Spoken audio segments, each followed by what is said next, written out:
배우 김수현 씨가 어제 오후에 기자회견을 열고 고 김세론 씨와의 미성년자 시절 연애 의혹과 관련해서 거듭 사실이 아니다고 주장했습니다. 김수현 씨는 40분 정도의 기자회견 내내 눈물을 흘리면서 억울함을 호소했는데요. 특히 김수현 씨는 어제 자신을 비난하면서 여러 의혹을 폭로해왔던 김세론 씨의 유족, 그리고 유튜브 채널인 가로세로 연구소 측을 상대로 해서 무려 120억 원대의 손해배상을 청구했다는 사실을 전격적으로 공개했습니다. 반면 유튜브 채널 가세현 측은 이런 김 씨 회견을 반박하는 추가 폭로를 또 내놨습니다. 양측의 진실 공방 계속될 것으로 보입니다. 네, 이 배우 김수현 씨가 고 김세론 씨와 미성년자 시절 교제했다는 그런 의혹이 불거진 지 21일 만인 어제 처음으로 직접 언론 앞에 나와 의혹을 전면 부인했습니다. 김수현 씨는 미성년자 교제 의혹, 그러니까 2015년 고인이 15살이었던 그 시절부터 교제를 시작해서 6년간 만났다는 이 유족 측의 주장에 대해서 사실이 아니다. 이 김세론 씨가 성인이 된 2019년부터 평범한 연인처럼 1년여 정도 교제를 했다라는 이 기존 입장을 고수를 했습니다. 다만 김 씨는요, 지난해 고 김세론 씨의 사진 공개로 이 두 사람의 열애설이 불거졌을 때 방영 중인 드라마와 제작진, 투자사 등을 지키기 위해서 이 사실을 부인했었다라고 밝히면서 회견 시작 10여 분 만에 눈물을 보였습니다. 김 씨는 스스로 겁쟁이라고 생각을 한다면서 인간 김수현과 스타 김수현의 선택이 엇갈릴 때마다 자신은 늘 스타 김수현으로서의 선택을 해왔고 그때로 돌아간다고 해도 다시 그 선택을 할 수밖에 없다라고 했습니다. 그러면서 이런 선택을 비판을 한다면 얼마든지 받겠다. 아껴두신 모든 분들께 사과드린다라고 밝혔습니다. 목소리 직접 들어보시겠습니다. 먼저 죄송합니다. 고인도 편히 잠들지 못하고 있는 것 같아서 안타까운 마음뿐입니다. 저는 스스로를 겁쟁이라고 생각합니다. 인간 김수현과 스타 김수현의 선택이 엇갈릴 때마다 저는 늘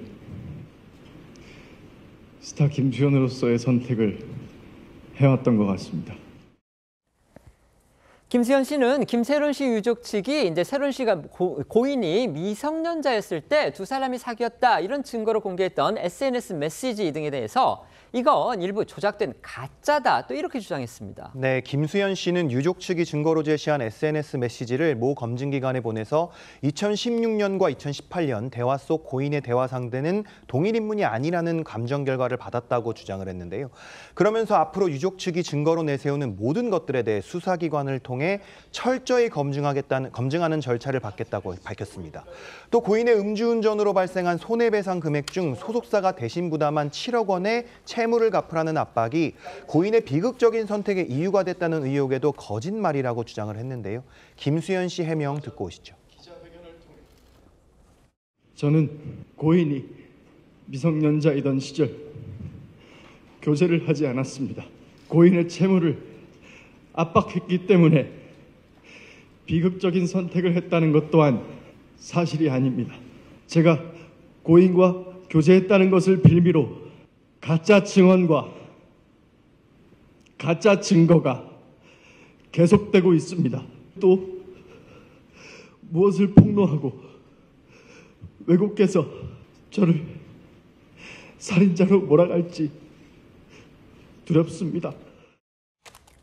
하지만 김수현 씨의 이 같은 해명에도 불구하고 일각에서는 김수현 씨가 증거로 제시한 SNS 대화 내용 분석 결과 내용을 두고 갑론을박이 벌어지고 있는 상황입니다. 김수현 씨는 2016년과 2018년 메시지 작성인이 동일인이 아니라는 조사기관의 감정 결과를 발표했지만 일부 네티즌들은 해당 조사기관이 2018년과 2025년은 동일인이 작성했을 가능성이 높다고 판단한 점에 집중했습니다. 그러니까 조사기관의 감정 결과대로 본다면 2018년 고 김세론 씨와 이 메시지를 주고받은 인물은 김수현 씨가 맞을 가능성이 높다는 겁니다. 그리고 그 2018년에도 김세론 씨는 만 17세로 미성년자에 해당했기 때문에 2019년부터 교제했다는 이 김수현 씨 측 주장과 어긋난다는 지적입니다. 이 부분을 포함해서요, 양측이 주장하는 증거들은요, 앞으로 수사기관의 수사를 통해서 또 만약 형사 처리가 이루어진다면 법정에서까지 다퉈지게 될 것으로 예상이 됩니다. 일단 김수현 씨 측이 어제 전격적으로 이 김세론 씨 유족 그리고 관련 내용을 폭로한 가세연을 상대로 해서 120억 원 상당의 손해배상 소송을 냈다 이렇게 밝혔기 때문에 민사법정에서 우선적으로 진실 다툼이 벌어질 거는 확실해 보입니다. 네, 어제 이 기자회견에 동석한 김수현 씨 법률 대리는요, 이 유족과 유튜브 채널 가세연 운영자 등을 상대로 해서 이 명예훼손 혐의로 고소장을 제출하고 120억 원 상당의 이 손해배상 청구 소송 소장도 이날 법원에 접수했다 이렇게 밝혔습니다. 이 김수현 씨도 이날 기자회견에서 이 자신이 한 일에 대해서는 어떤 비난도 다 받을 수 있지만 하지 않은 것은 하지 않은 것이라면서 꼭 증명하겠다라고 했는데요. 일각에선 어제 이 김수현 씨의 기자회견이 이 질응답 없이 일방적으로 김수현 씨의 입장만 이렇게 한 데에 대해서 그렇게 진행된 데에 대해서 의혹을 완전히 풀기에는 부족했던 이 반쪽짜리 회견이었다라는 지적도 나왔지만 여기에 대해서 김수현 씨 측 변호사는요. 이 현재 이슈가 수사 대상이 돼서 이 법적 판단을 받아야 하는 그런 상황이 되었기 때문이다라고 설명했습니다. 120억 원 이런 액수를 어떻게 산정했는지도 사실 궁금합니다. 이게 엄청난 액수지 않습니까? 그렇기 때문에 이 손해배상 소송이 된 가세연 측이 혹시 당황하지 않을까, 혹시 물러서지 않을까 이런 또 추측도 나왔는데 정반대로요. 가세연 측은 김수현 씨 기자회견 이후에 오히려 추가 폭로를 이어갔습니다. 물러서지 않겠다 그런 뜻으로 보입니다. 이 가세연은 어제 김수현 씨와 고 김세론 씨가 미성년자이던 시절 연인 관계였다고 주장하는 영상을 추가로 공개했습니다. 가세연은 해당 영상이 군 복무 중에 휴가 나온 김수현 씨와 고인의 데이트 장면이라고 주장하면서 2018년 6월 20일 오후 11시 20분에 촬영된 것이라고 밝혔는데요. 이에 따르면 그 당시에 김세론 씨는 고등학교 2학년 때로 미성년자입니다. 김세론 씨가 촬영한 것으로 추정되는 영상엔 두 사람이 집에서 식사하며 대화하는 장면이 담겼는데요. 가세연은 이외에도 김세론 씨가 잠든 모습과 2015년 촬영된 사진까지 추가 공개하며 이는 시작일 뿐이라고 밝혔습니다. 양측의 주장이 이렇게 평행선을 달리는 가운데 진실은 법정에서 가려질 것이라는 관측이 나오고 있습니다.